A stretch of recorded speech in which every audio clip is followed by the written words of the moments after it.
Halo, selamat siang buat kita semua. Perkenalkan sebelumnya, nama saya Nixon Teismoy, NIM saya 672018344. Saya adalah salah satu mahasiswa dari Universitas Kristen Satya Fakultas Teknologi Informasi. Nah, jadi kali ini saya akan membuat video yang akan memenuhi tugas akhir saya dalam mata kuliah ISBD. Nah, jadi saya akan undang salah satu mahasiswa dari FTI, teman dekat saya juga. Kita akan berbicara soal isu-isu yang sudah kita pelajari di ISBD. Ada dua isu yang saya sangat suka dari materi-materi yang sudah kita bahas, yaitu manusia dan lingkungan hidup, dan yang kedua ada pemuda dan perubahan sosial. Nah, jadi kita akan sama-sama bahas bersama narasumber kita ini, salah satu mahasiswa ini, untuk membahas terkait hal-hal tersebut. Jadi bagaimana ada kisah-kisah inspiratif, bagaimana dari dulunya mahasiswa ini acuh tak acuh sampai sekarang dia peduli terhadap lingkungan, peduli terhadap perubahan sosial, dan bagaimana dia mampu untuk menjadi agen-agen perubahan dari pemuda istilahnya. Jadi tidak usah berlama-lama lagi, kita langsung undang orangnya, dan ini dia orangnya. Oke guys, jadi kita sudah, orangnya siapa yang kayak tadi, orangnya ini dia di sebelah kanan saya. Jadi namanya Marco Knivan Tumbade. Jadi inilah salah satu teman dekat saya di kampus. Kita akan ulik-ulik sedikit terkait kehidupannya, terkait pendapatnya. Mungkin Kak Marco bisa say hello dulu buat teman-teman semua yang nonton nanti. Oke, boleh perkenalkan nama. Tumbade. Dan kebetulan sekarang lagi studi di FTI, salah satu seperjuangan dengan moderator sekarang ya. Siap. Jadi sekarang posisinya di mana nih Kak Marco nih? Masih stay di Salatiga. Oh, stay di Cinta Salatiga. Oh, gitu. Nikmatnya Salatiga ya. Siap. Oke, mungkin langsung saja untuk karena kita akan berbicara banyak juga, beberapa pertanyaan nanti saya akan kasih. Terus juga Kakak Marco juga harus jawab dengan memang dengan pengalaman, dengan pribadi yang sudah dilewati terkait pengalaman hidup dan lain-lain. Nah, tapi sebelumnya kita akan berbicara soal lingkungan. Jadi kenapa kita berbicara soal lingkungan? Jadi di salah satu mata kuliah ISBD yang saya suka, sempat kita berbicara terkait masalah manusia dan lingkungan hidup. Nah, di sini ada banyak perdebatan juga terkait kemarin Omnibus Law yang sedikit menyinggung terkait lingkungan hidup, yang katanya tidak ada AMDAL, tapi ya pasti ada. Nah, tapi sebelum itu saya mau tanya, pertanyaan pertama saya terkait lingkungan hidup dulu nih Kak Marco. Jadi menurut dari Kak Marco sendiri, arti penting lingkungan hidup bagi kehidupan kita manusia itu seperti apa Kak Marco? Oke, ya. Untuk arti penting lingkungan hidup bagi kita sendiri, yang pertama keberlangsungan ekosistem di dalam kita hidup, yang dimana jika kita manusia kurang memperhatikan lingkungan hidup, dampaknya sangat besar untuk kita.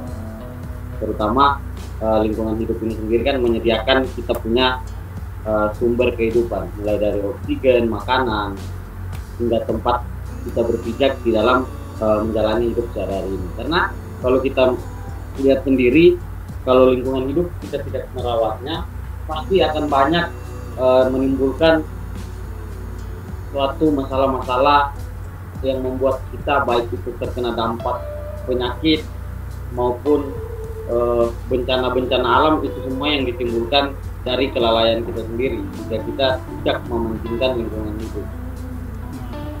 Jadi secara umum ya kita harus wajib untuk kita harus memang sangat penting sekali ya untuk kita lihat secara garis besar lingkungan hidup nih seperti apa dulu. Nah, jadi itu jawaban yang saya dapat. Terus yang kedua Kak Marco, jadi istilahnya menghubung dengan pertanyaan pertama tadi, wajibkah kita untuk jaga ini kelestarian lingkungan hidup ini? Bagaimana Kak Marco? Oke. Untuk jawaban saya itu sangat wajib, karena kita tahu sendiri manusia dan lingkungan hidup itu berdampingan. sama saling membutuhkan. Kita membutuhkan lingkungan hidup dan kita saling menguntungkan satu dengan yang lain. Oke, siap. Jadi betul ya, sangat wajib sekali untuk kita menjaga ya, terutama tadi pertanyaan pertama sudah sangat melengkapi dari jawaban nomor 2 ini. Nah, mungkin lanjut next ke pertanyaan selanjutnya. Nah, ini kemarin kita ada, kalau sempat kita dengar-dengar di berita kan ada isu terkait perpindahan ibu kota nih, yang sebelumnya memang kita lihat di Jakarta sudah sangat ramai, dan juga kalau kita lihat ini Jakarta adalah salah satu kota yang menjadi pusat di Indonesia, jadi pusat perdagangan, pusat investasi, semua ada tukar menukar di situ. Nah, jadi terlalu menitik fokuskan ke satu kota di Indonesia. Nah, sekarang isunya ibu kota akan dialihkan ke Kalimantan, dan apa hubungannya terkait lingkungan? Jadi pasti akan ada namanya pelebaran, adanya namanya pembebasan lahan untuk membangun gedung-gedung tentunya. Nah, jadi menurut Kak Marco sendiri bagaimana? Apakah setuju dengan hal ini dan apa alasannya gitu? Kalau tidak kenapa? Kalau iya kenapa? Nah, bisa dijawab Kak Marco. Wah, pertanyaan menjebak ya. Oke, baik. Untuk tanggapan saya sendiri, setuju dengan tidak setujunya, pasti jika kita melihat dengan mata kepala sendiri, bagi saya sendiri kurang setuju. Kenapa? Karena kita tahu sendiri Kalimantan ini sebenarnya merupakan paru-paru Indonesia atau Indonesia. Itu kita punya hutan yang masih sangat berkalikan, walaupun kita lihat sendiri banyak isu-isu pembabatan hutan yang berskala besar di Indonesia, khususnya tempat-tempat kayak Kalimantan, salah satu sasaran untuk pembebasan lahan yang seperti yang saya bilang. Memang di satu sisi perpindahan negara ibu kota negara kita jika tidak dilakukan oleh pemerintah ya seperti yang saya bilang tadi, ada disitulah proses terjadinya perputaran ekonomi, bahkan investasi dengan perpolitikan yang ada. Cuman jika pemerintah pengen memindahkan negara ibu kota negara kita, harus memperhatikan, karena secara tidak langsung, kenapa tadi saya bilang kurang setuju dengan pemindahan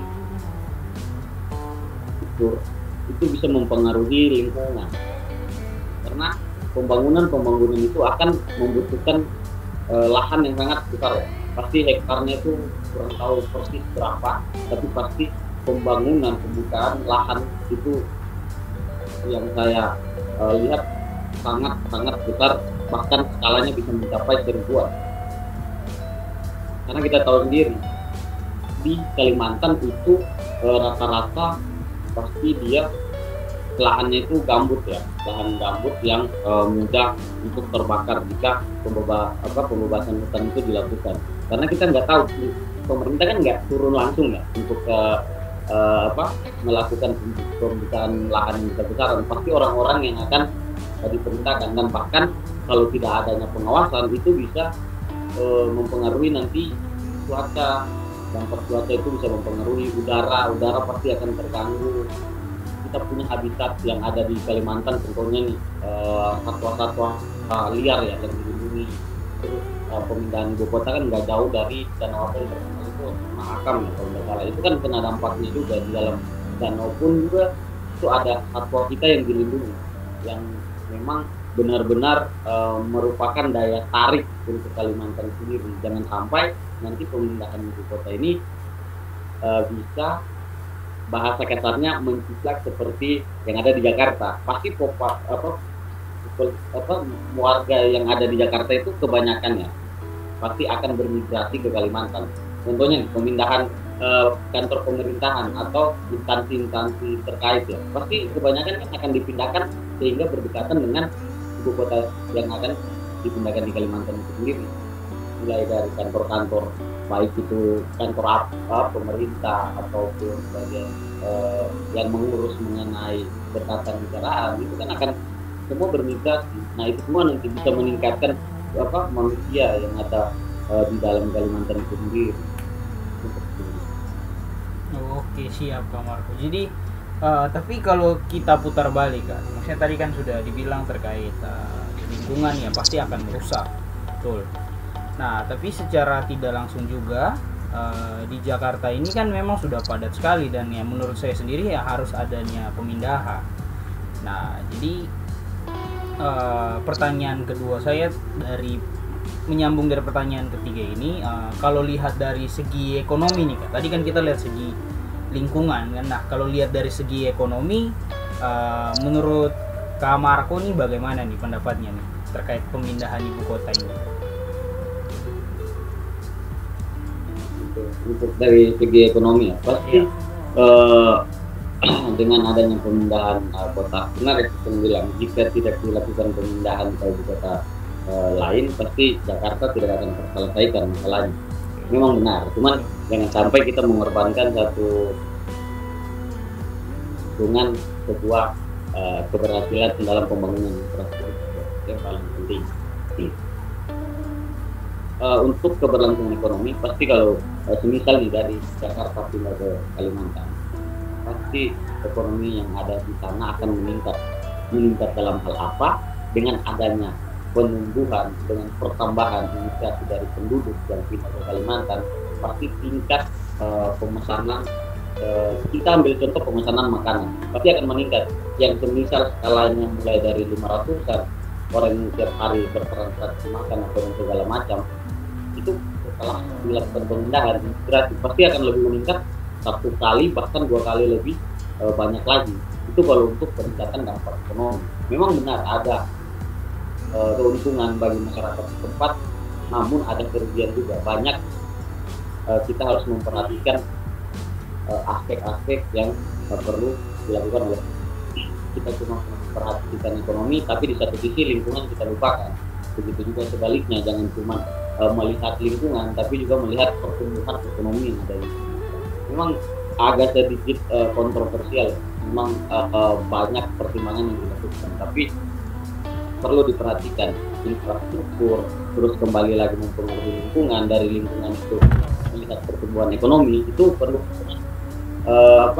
analisa yang dilakukan benar-benar oleh pemerintah. Oke, jadi istilahnya masih kontroversial juga ini, antara jika kita lihat dari segi ekonomi, dari segi lingkungannya juga pasti semua aspek kena lah istilahnya begitu Kak Marco. Nah, oke, siap, mantap. Mungkin Kak Marco ada sedikit kisah-kisah inspiratif sedikit yang memang kita bisa ini, misalnya terkait lingkungan dulu ini.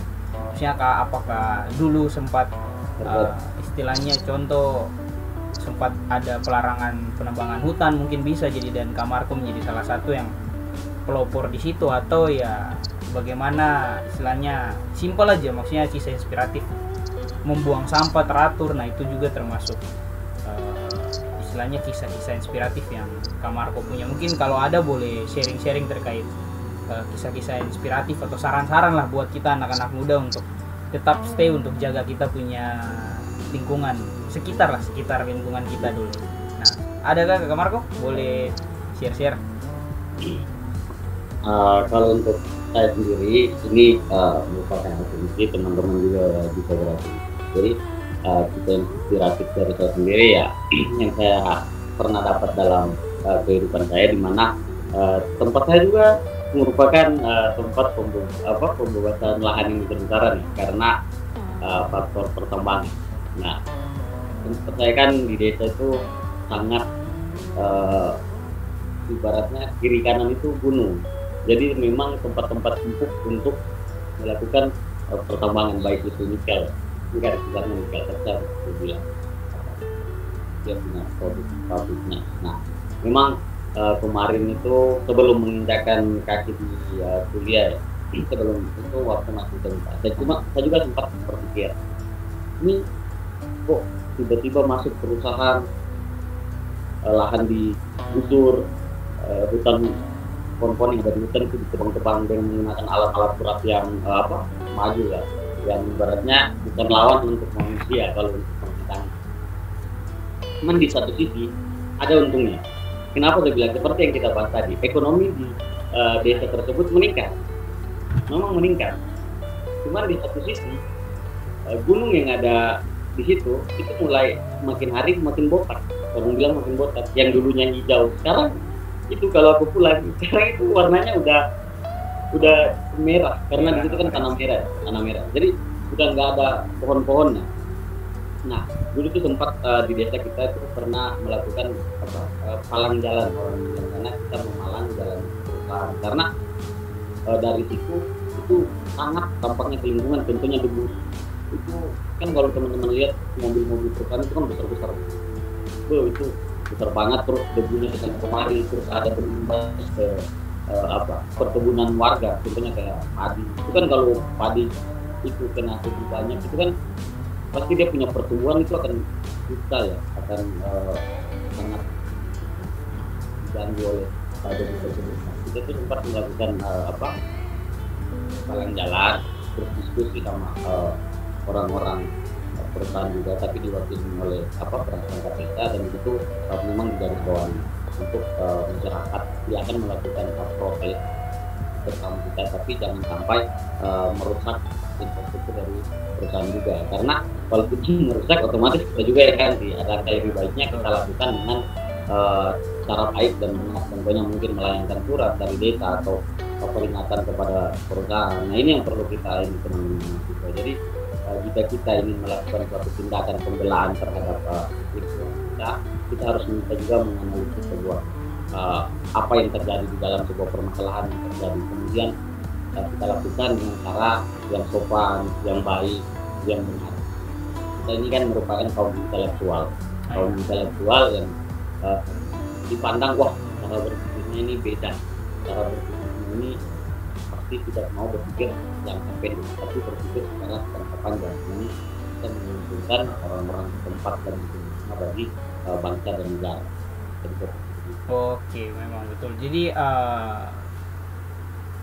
sangat dilihat sekali memang berbagai aspek. Kalau kita bicara terkait lingkungan, ya sama tadi kita bahas terkait pertanyaan ketiga juga, ya harus diperhatikan semua.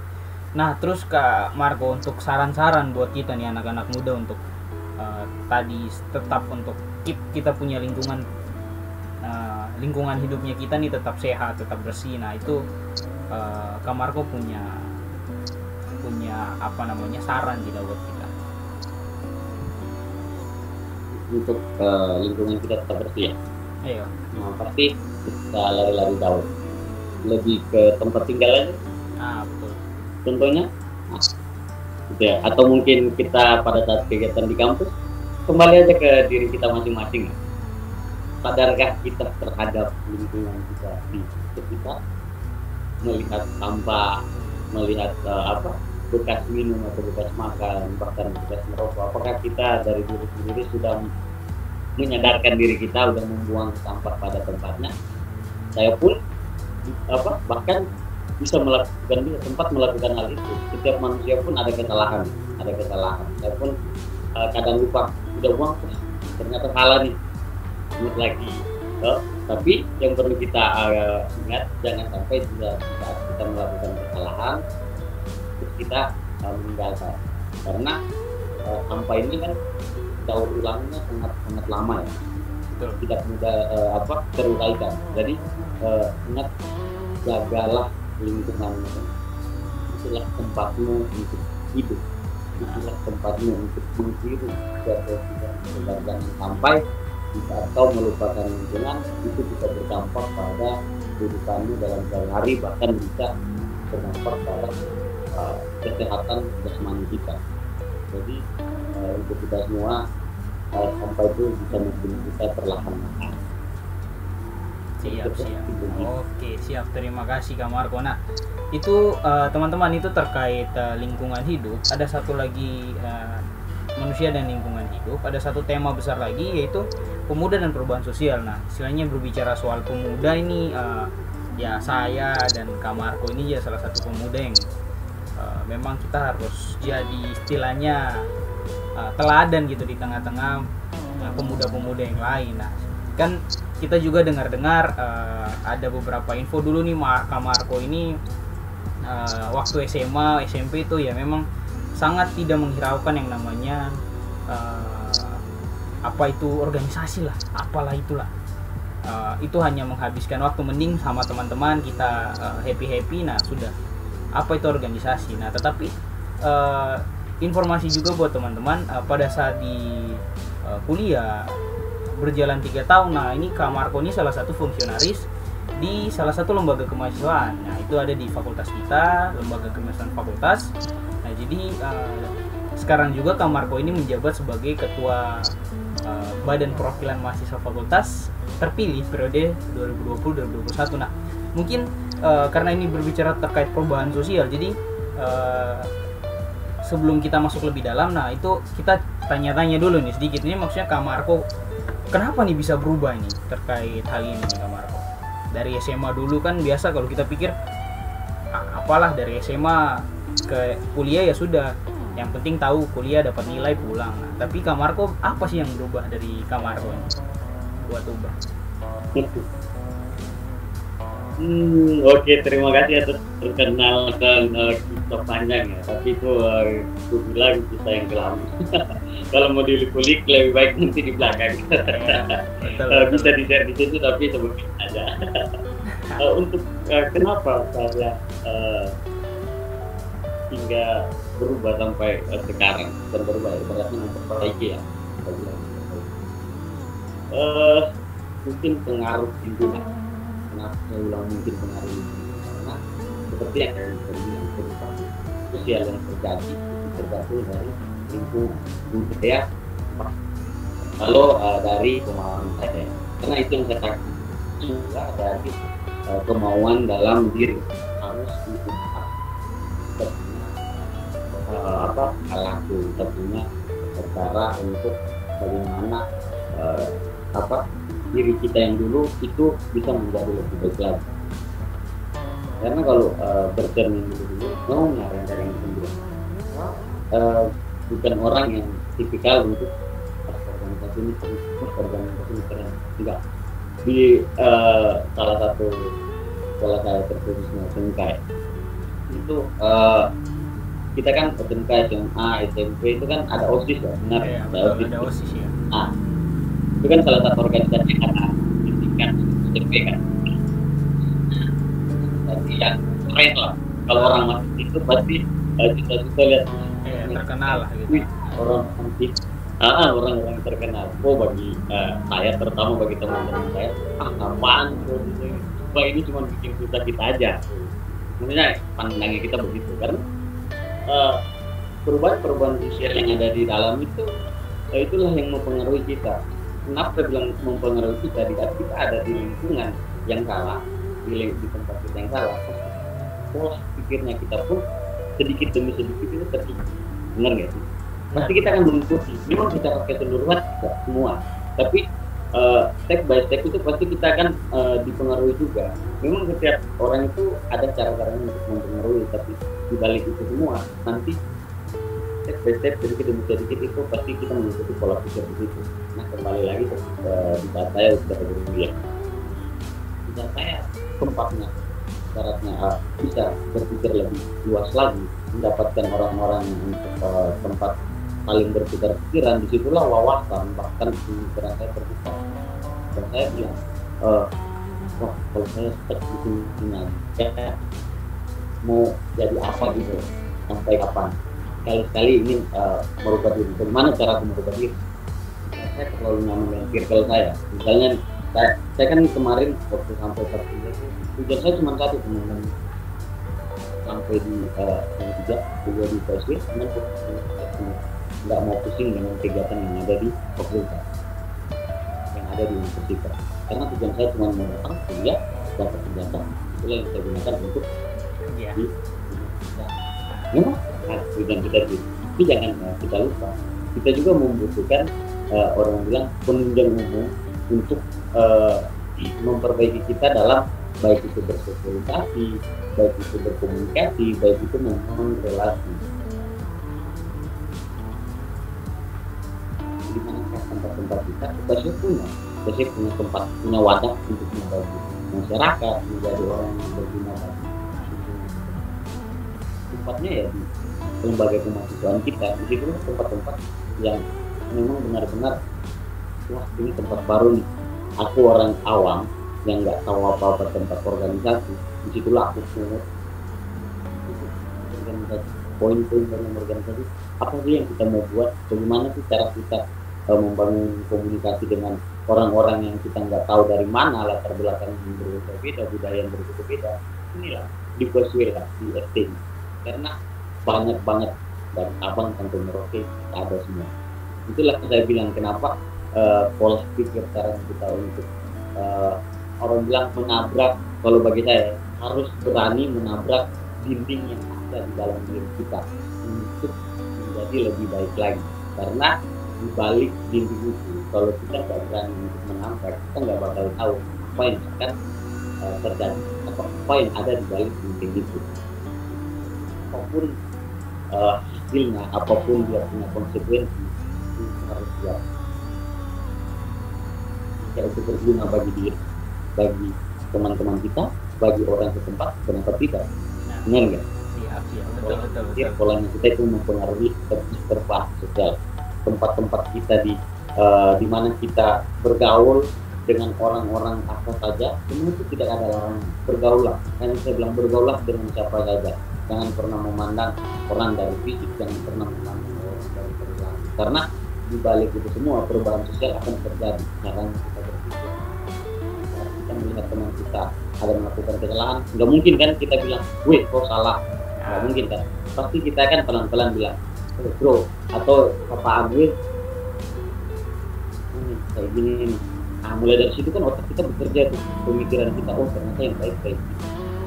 Cara merubah orang kayak begini, cara membawa orang menjadi lebih baik kayak begini, mempengaruhi orang kayak begini. Jangan sampai cara berpikir SMA kita bawa terus sampai kuliah. Kalau dulu kan pasti diidentik dengan SMA, SMK itu mencari jati diri. Yang bilang mencari jati diri, berpikir tepat. Ya benar, berpikir tepat. Saya juga mantan dari ini SMK itu. Pasti berpikir juga barbar. Apapun masalah pun diselesaikan dengan cepat, dengan bagaimana dia punya jalan, oh terserah saya. Nah itu kan gitu dulu. Nah, sekarang beda. Jika ada masalah, berpikir dengan baik. Perubahan sosial, orang-orang yang ada di lingkungan kita, belajarlah dari orang. Makanya itu kenapa saya bilang, saya suka bilang ke teman-teman yang lain, jangan pernah lihat orang yang memberikan sebuah pikir atau orang yang suka omongan, tapi perhatikan omongannya, karena omongannya itu bisa kita ambil poin per poin untuk merubah kita semua. Jangan pernah memandangnya berbicara, tapi lihatlah omongan, apakah omongannya itu bisa membawa dampak yang baik atau enggak. Itu yang paling penting. Oke, siap. Jadi betul, balik lagi ke kalau tadi kita bicara terkait lingkungan hidup. Nah, kalau kita berbicara soal perubahan sosial, ya lingkungan juga, lingkungan pertemanan kita ya itu pasti juga masuk di dalam tadi poin yang Kak Marco bilang, saya catat di dalam otak saya. Jadi ya salah satunya lingkungan juga, bagaimana kita berinteraksi dengan teman-teman di sekitar kita. Ketika kita di circle yang buruk ya otomatis kita akan ikut tersana. Tapi jika kita ada di circle yang memang baik, circle yang memang berpikir secara logis dan lain-lain, nah itu pun hasil yang kita dapat akan baik. Nah itu mungkin yang saya dapat. Nah terus juga Kak Marco ini kan pasti kalau kita organisasi kuliah kan itu identik dengan rapat. Nah pasti mahasiswa lain juga berpikir bahwa ya tujuan kita datang ke UKSW, terutama kita datang kuliah itu kan untuk kita ya pertama kayak tadi Kak Marco bilang, kita cari ijazah, kita kuliah, kita dapat nilai, ya sudah kita pulang, kita kembali, kita kerja. Nah tapi dari Kak Marco sendiri kenapa, apakah ada punya alasan lain terkait hal itu? Boleh dijawab Kak Marco.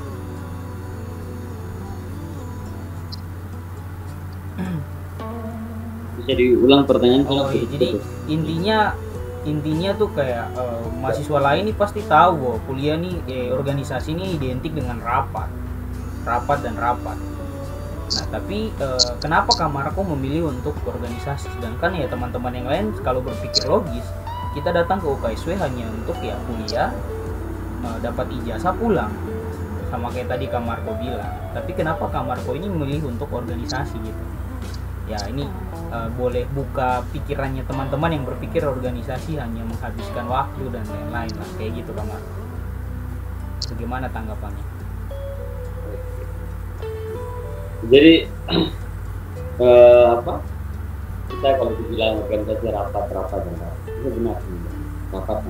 Tapi di balik rapat kita membicarakan poin-poin penting yang ada di dalam tujuan organisasi. Itu yang perlu kita ketahui bersama. Nah, terkait kenapa memilih organisasi, seperti yang saya bilang, organisasi itu membawa dampak dalam diri kita masing-masing, baik itu cara kita berkomunikasi, baik itu cara kita bersosialisasi dengan orang lain, baik itu membangun relasi dengan orang-orang terkait, dengan orang-orang yang ada di lingkup kita. Karena begini teman-teman, kita melihat semua orang itu tidak bisa kita katakan, mulai dari latar belakang kehidupan saya, tidak sama semua, berbeda budayanya orang masing-masing. Hanya dalam organisasi kan kita tahunya ini dia satu organisasi, tapi kita nggak tahu orangnya ini kayak mana gitu loh. Ternyata orangnya asli dari sini, orangnya asli, orangnya dia untuk ngomong pun berbeda karena ada cara orang untuk berbaur dengan orang lain itu punya berbeda. Makanya itu saya bilang dalam organisasi, kenapa dalam organisasi itu dalam perkuliahan kita belajar akademik kita, tapi dalam organisasi kita belajar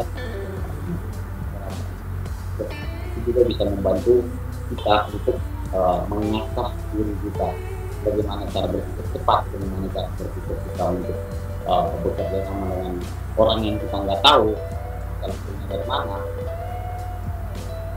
bagaimana cara kita menciptakan sebuah solusi dari kesalahan itu secara tiba-tiba, bagaimana cara kita berrelasi dengan orang-orang penting dengan pihak-pihak terkait, itu kan membantu juga dalam dunia pekerjaan. Karena tidak semua yang kita belajar dalam perkuliahan itu ada di dalam organisasi. Kadang kita itu, makanya itu kenapa saya sempat yang dibilang belajar bukan cuma dari satu sisi, tapi belajar itu dari akademik,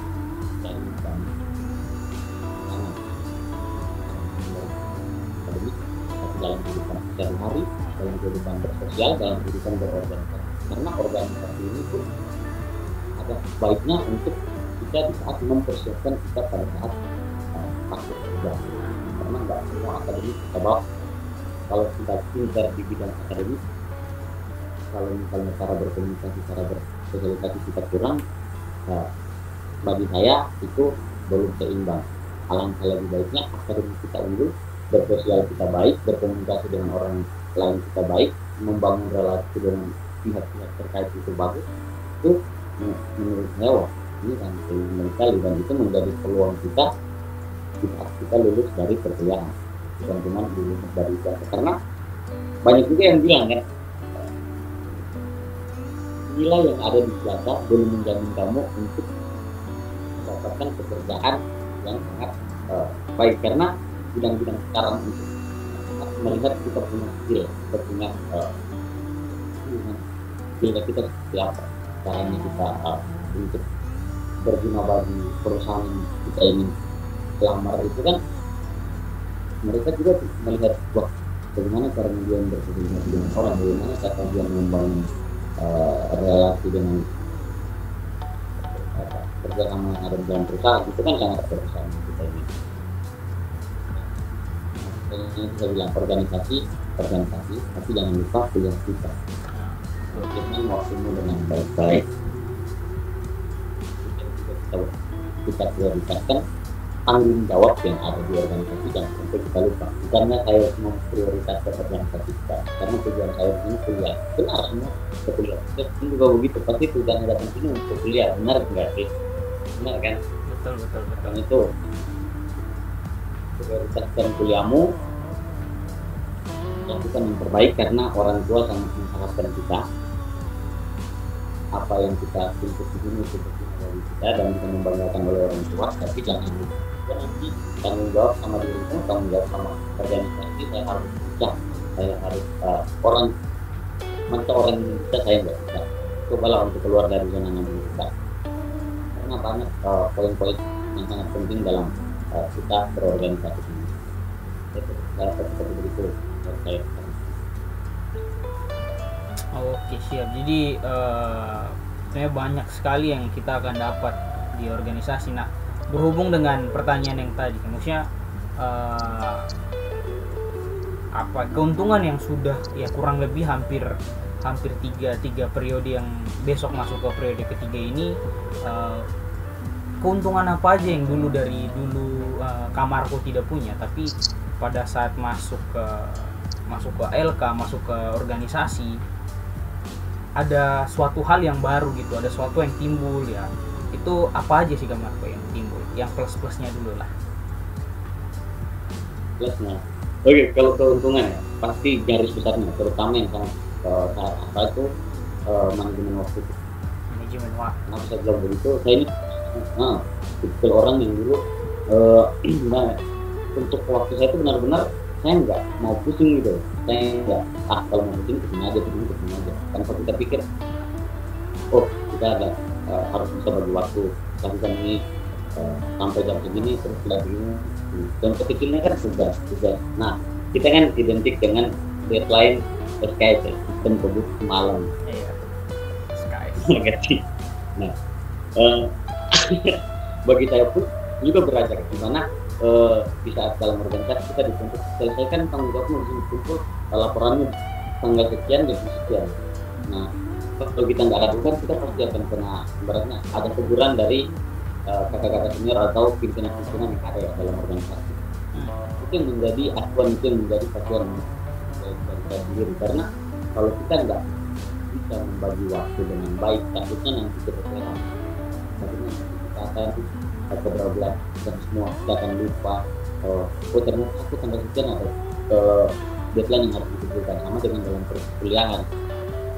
Tuh, mempunyai tugas yang berbeda-beda, pasti deadline-nya gak jauh amat. Contohnya ini kayak TR kita pasti disebutkan dengan akhir-akhir semester dengan TR yang sangat ibaratnya itu datang secara kayak air mengalir. Oh, kumpul tanggal sekian. Habis itu ada yang mungkin dilanjutkan dengan presentasi. Nah, itu yang perlu kita blok-blokkan, bagi waktunya dengan baik. Oh, tanggal sekian kok presentasi ini, besoknya ada presentasi dari material ini, besoknya material ini, habis itu kumpul. Kan enak kalau begitu, enak. Tapi kalau kita ekspektasikan, pasti nantilah mabar dulu teman-teman, main dulu teman-teman. Nah, kan biasa kan kayak gitu. Iya. Punya cara masing-masing, tapi paling penting manajemen waktu. Terus yang kedua yang saya rasakan, pola berpikir saya menjadi lebih terbuka. Kalau dulu sebelum masuk dalam organisasi, cara berpikir saya terbilang bagaimana, nggak seperti sekarang yang saya rasa nyaman gitu, membuka wawasan saya lebih luas, bukan cuman berpikir dari satu sudut pandang, tapi dengan saya berorganisasi di situ saya bisa berpikir secara luas, pandangannya sangat luas, karena kita berpikir bukan cuma mencari satu solusi, tapi harus menyediakan orang bilang plan A, plan B. Ada solusi pertama, solusi kedua, solusi ketiga. Kalau dulu saya berpikir ya udah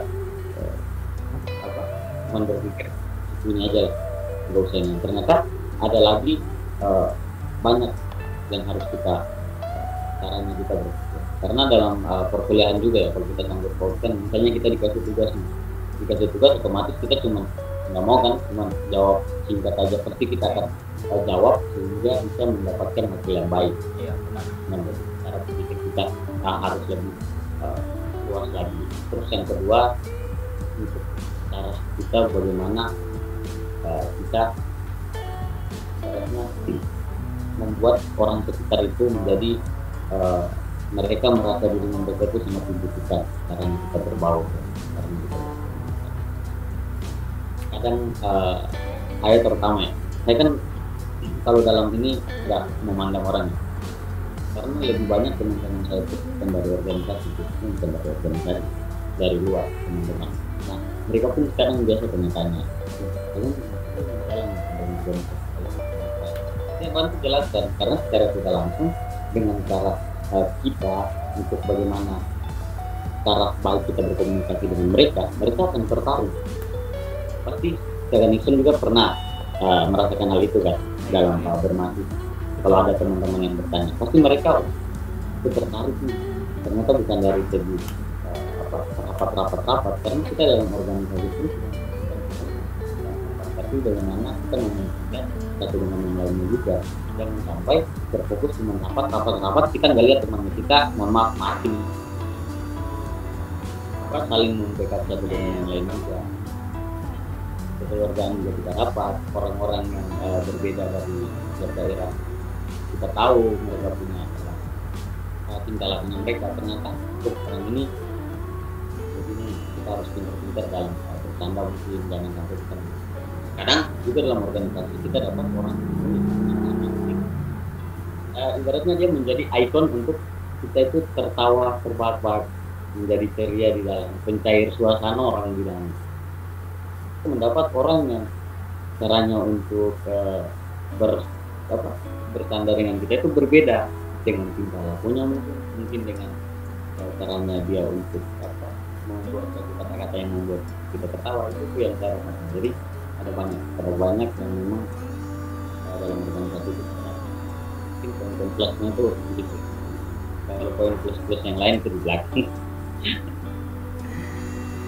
Oke, siap. Jadi ya sangat banyak sekali keuntungannya. Jadi kalau kita masuk ke organisasi ya, tadi contohnya manajemen waktu ya, memang sangat baik sekali manajemen waktu. Ada juga tadi terakhir ada perubahan sosial dari teman-teman yang memang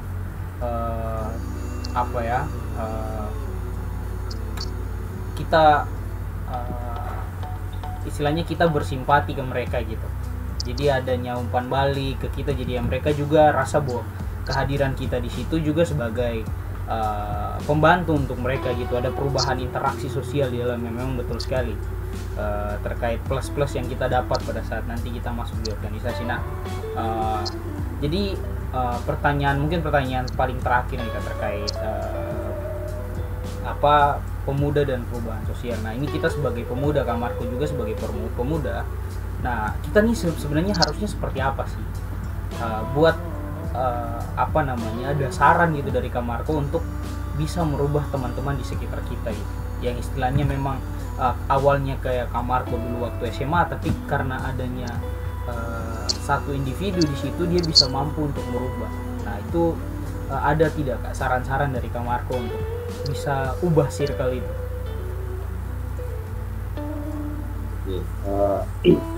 Pertanyaannya bawah sekali. Mau berubah. Iya betul, karena untuk perubahan, kalau saran saya untuk perubahan yang paling penting dalam seperti yang kalian bilang tadi, yang paling penting itu dalam diri dulu, personality kita. Karena saya nggak bisa menuntut kamu untuk berubah seperti ini. Sebaliknya, kamu nggak bisa menuntut saya untuk berubah. Yang paling penting personality kita. Bagaimana cara kita menyadari ini? Jika kita udah lihat, wah ternyata tindakan saya ternyata saya harus lebih berani lagi untuk keluar dari zona saya, sehingga nantinya saya mendapatkan sebuah dampak yang baik dalam kehidupan saya sehari-hari. Itu yang paling penting. Yang kedua, jangan takut untuk bertindak. Hasilnya ke belakangnya, baik atau hasilnya itu memuaskan atau tidak memuaskan, itu akan belakang. Kalau dia juga memuaskan itu syukur. Kalau dia nggak memuaskan, ya kita ulang lagi. Memang benar, manusia ini tidak luput dari kesalahan, tapi tidak luput dari kesalahan kita bersyukur. Mau berhasil atau enggaknya itu nanti urusan belakang, yang penting berusaha dulu. Terus yang ketiga dari saya, kita sebagai kaum intelektual, sebagai mahasiswa sepanjang harus semakin kita untuk ke depan itu sangat menentukan kita nantinya bisa lulus dari universitas.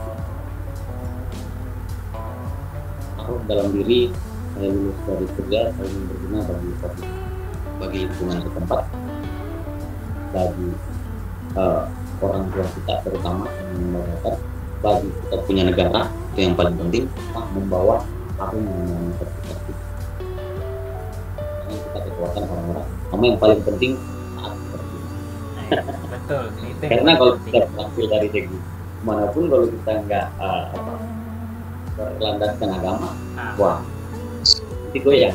Itu yang parah nanti ya. Betul setuju Kak Marco. Ya. Siap. Jadi betul sekali, keluar dari zona nyaman, kita harus ya pokoknya dari kita punya posisi circle nyamannya kita ya, memang kita harus keluar dari hal itu agar kita bisa pacu, kita punya kemampuan, dan ketika orang lain lihat, wah ini dia bisa, kenapa saya tidak gitu. Nah jadi istilahnya kita bisa pacu untuk orang lain, wah iya karena dia bisa ya pasti saya juga bisa. Nah jadi inti dari semua percakapan yang tadi saya dengar dari Kak Marco, nanti ini akan ditayangkan di YouTube Kak Marco, jadi bisa share, bisa lihat hasil dari kita punya mini podcast ini berdua saja, jadi podcast online. Nah mungkin sudah hampir 30 menit lebih mungkin ini. Mungkin itu saja dari saya. Terima kasih banyak atas waktu dan kesediaannya Kak Marco. Maaf mengganggu juga aktivitasnya di siang hari ini. Tetap jaga kesehatan, tetap sehat selalu, dan sukses buat lembaga kemahasiswaan untuk periode kedepannya. Semoga ketua diberi hikmat lagi dari Tuhan, bisa mampu menjadi teladan di circle-nya Kak Marco sendiri, dan juga untuk masyarakat, dan ya tadi tentunya buat Tuhan. Terima kasih, itu saja mungkin Kak Marco. Ada kata-kata terakhir Kak Marco? Maksudnya bukan meninggal ya, ada kata-kata ya last gitulah sebelum kita menutup kita punya podcast ini. Terima kasih juga terima kasih juga untuk rekan itu yang sudah mengundang. Dari saya pribadi ingin pesan lagi satu, jangan takut untuk berbaur dengan orang. Silakan kepalkan sayap kalian selebar-lebar untuk membangun relasi, untuk membangun pertemanan dengan orang lain. Jangan takut, jangan pernah memandang orang dari sebelah mata. Terakhir dari saya, mohon maaf jika ada salah kata, mohon maaf jika ada kata-kata yang menyakitkan bagi teman-teman, bahkan bagi orang itu mungkin, mohon maaf ya, aman. Apa yang saya ngomong ini berdasarkan dari apa yang telah saya rasakan, berdasarkan dari pengalaman saya, berdasarkan dari saya. Jadi tidak ada membawa unsur untuk menyakitkan orang-orang yang akan juga ini. Dari tetap semangat untuk dalam studinya, semoga bisa berlancar dalam menjalankan, dan semoga roda organisasi keorganisasian kedepannya bisa membuat teman-teman yang ada di FPI itu merasakan dampak dan sukses selalu untuk teman-teman. Thank you. Siap, oke, terima kasih teman-teman yang sudah menonton video dari awal sampai akhir. Nantikan di podcast dan tugas-tugas selanjutnya dari saya. Kita dua pamit undur diri. Kembali lagi saya Nixon Teismuai, NIM 67 2018 344, dan juga kawan saya Marco Knivan Tumbade. NIM-nya berapa kok? Biar kita terkenal nih. 68 2018 196. Oke, siap, itu dari kami berdua. See you, bye-bye, dadah.